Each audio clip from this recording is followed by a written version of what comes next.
What's going on, boxing fans? It's Julian Williams with The Distance. As you can tell, I'm wearing my Avatar 3D glasses right now. I'm a bit hungover right now. I actually watched the Avatar drunk last night. And actually, I was stupid enough to keep the bottles.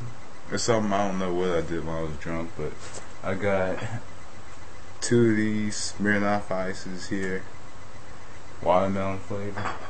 And then I had this one big bottle of Smirnoff triple black ice. You know, got $2.99 at One Stop in Duncanville, Texas.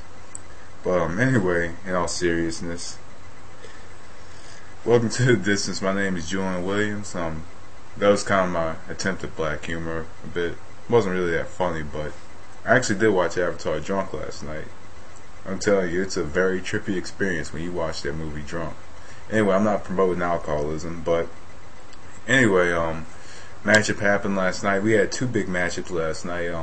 But the bigger matchup out of the two, Glen Johnson versus Yusef Mack, for the light heavyweight title eliminator. Overall, it was a really good matchup for Glen Johnson. In a way, I guess it kind of rejuvenated his career a bit. Apparently, Glen Johnson came in and he won the fight in 6 rounds, knocked out Yusef Mack in the mid rounds. I did predict Yusef Mack to win this fight by unanimous decision, but Yusef Mack didn't really do what I thought he would do in the fight. Usually with my predictions, I kind of just put out these little game plans and all kinds of stuff. Taking my Elton John glasses off. But he didn't, stick to the game plan or whatever, or didn't really do what he needed to do. He had a lot of trouble keeping Glen Johnson away from the inside, and we saw in this fight that Yusef Mack had a lot of trouble with his defense on the inside. Glen Johnson, the whole fight, was just using his left jab, and was pretty much setting up his right hand, because Mack didn't really have a way of defending himself from that right hand, towards the end of the fight, because he was so used to that left jab coming in. And Glen Johnson just kept throwing his left jab. He was doubling it, tripling it, quadrupling it. It was working. It was effective for him. And really, I thought that Glen Johnson was a little past his prime. I thought that his time was up. But in this fight last night, it was one of those fights that's kind of like a rejuvenation. For his career, somewhat, because a lot of older fighters have been getting that lately. Shane Mosley, Bernard Hopkins, and I guess in a way that it's just that they're being perfectly matched with a lot of these young fighters. But based on how Glen Johnson looked last night, I'd say that I would give him the edge in beating Tavares Cloud, because Tavares Cloud does kind of seem to come forward. He does seem to be kind of a little one-dimensional, and a lot of his shots are based really on power. Tavares Cloud does have a pretty good work rate, and he does throw a very effective throws very effective hooks.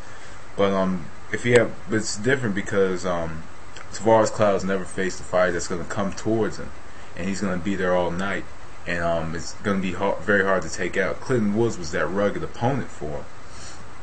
But Glen Johnson overall, is in a different league, and showed last night that I really think that he will. Wow, that's the ambulance in the background. But I really think that Glen Johnson showed last night that he still has it.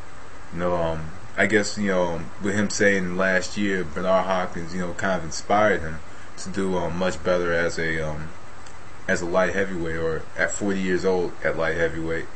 And I would actually give him the edge in beating Tavares Cloud the way he looked last night. Because he was beating Mack to the punch. Other than beating Mack to the punch, he kept the fight inside. He kept leaning on him, and constantly was very mobile in the fight, and was just taking the fight to Mack and Mack really didn't have no answer. Mack is the type of fighter on the inside. If you're throwing shots at him, he's not going to throw back. That's just how Yusef Mack has always been. He doesn't throw back when you fight him on the inside. So overall, it was a very good fight.